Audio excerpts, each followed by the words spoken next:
আসসালামু আলাইকুম সবাইকে। কেমন আছেন সবাই? আশা করছি আল্লাহর রহমতে সবাই ভালো আছেন, সুস্থ আছেন। আমি আলহামদুলিল্লাহ ভালো আছি।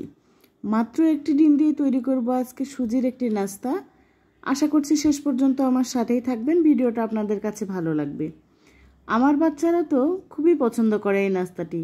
আপনারাও কি এরকম করে সুজি দিয়ে নাস্তা বানান? দেখতে থাকেন। তো প্রথমে একটা ডিম আমি ভেঙে নিলাম, তার ভিতরে দিয়ে দিলাম 1 চামচ চিনি। এখন ডিম আর চিনি ভালোভাবে আমি মেখে নেব। যতক্ষণ পর্যন্ত ডিম একেবারে গলে পানি পানি না হয়ে যায় ততক্ষণ পর্যন্ত এরকম করে নাড়তে হবে। একেবারে যখন ডিমটা চিনির সাথে গলে যাবে তখন এর ভিতরে দিয়ে দিতে হবে সুজি। তো ডিমটা বেশ খানিকক্ষণ আমি এইভাবে নেড়ে নিচ্ছি।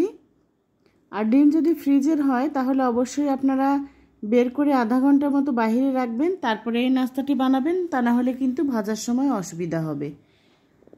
আর আজকে যেসব ভাই বোনেরা প্রথম আমার চ্যানেলটি ভিজিট করছেন তাদের কাছেও রিকোয়েস্ট, প্লিজ আপনারা আমার চ্যানেলটি সাবস্ক্রাইব করবেন, লাইক কমেন্ট শেয়ার করে দিবেন। আমার ভিডিও যদি আপনাদের কাছে সামান্যতম ভালো লাগে তাহলে লাইক দিয়ে সম্পূর্ণ ভিডিও দেখবেন এবং সুন্দর একটা কমেন্ট করবেন, এটাই আপনাদের কাছে আমার প্রত্যাশা। তো ডিমটা যখন ভালোভাবে গলে গেছে তার ভিতরে দিয়ে দিলাম সুজি দিয়ে আমি হাত দিয়ে ভালোভাবে মেখে নিয়ে প্রায় 10 মিনিটের মতো রেখে দেব। তারপরে চলে যাব ভাজতে। আর এই নাস্তাটা আমার বাচ্চারা অনেক পছন্দ করে। চাইলে আপনারাও বানিয়ে আপনাদের বাচ্চাদের খুশি করতে পারেন। ছোট বড় সকলেই পছন্দ করে এই নাস্তা। তো সুজিটা মেখে রেখে চুলাতে একটা কড়াই বসিয়ে দিয়ে তার ভিতরে দিয়ে দিলাম পরিমাণ মতো তেল। এখন আমি একে একে হাতের সাহায্যে বড়ার শেপে দিয়ে দিচ্ছি। আপনারা চাইলে যে কোনো রকম করতে পারেন। তো আমার বাচ্চা খুব তাড়াতাড়ি করে খেতে চাচ্ছিল বলে আমি এরকম করেই দিয়ে দিলাম। আপনারা চাইলে বিস্কিটের আকারেও করতে পারেন। তো একে একে সবগুলো নাস্তায় আমি ভেজে নেব। প্রথমে চুলার ভেতরে যে তেলটা দিয়ে দিয়েছিলাম কড়াইতে, তেলটা প্রথমে আগে গরম করে নিয়ে তারপরে কিন্তু চুলার আঁচটা কমিয়ে দিতে হবে।